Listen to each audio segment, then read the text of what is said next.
Vetoing this budget in its entirety would have jeopardized $2.3 billion in federal funds for our schools when they needed it the most.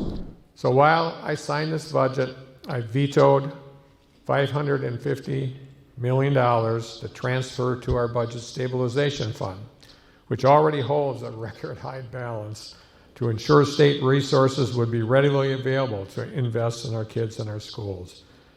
And last week, I called the legislature into special session to invest that $550 million in our kids and schools, with more than $400 million of those funds going towards increasing per pupil aid by $146 per student and $200 million for special education aids. And while disappointing, frankly, it wasn't surprising that Republicans gavelled in and gavelled out without a single word of debate.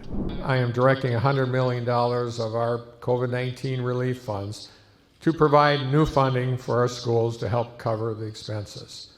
Schools and districts across our state will be able to use these funds to support the kids in the classroom, hire educators and staff, provide additional educational or mental health supports, buy art supplies, computers, whatever needs to be purchased, whatever they need.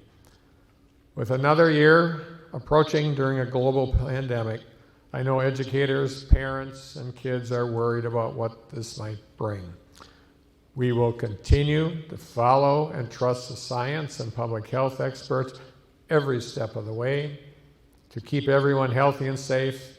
DHS and DPI will continue to work together closely to provide consistent guidance, and I can say with absolute certainty that if we continue to do right by our kids, we can't go wrong.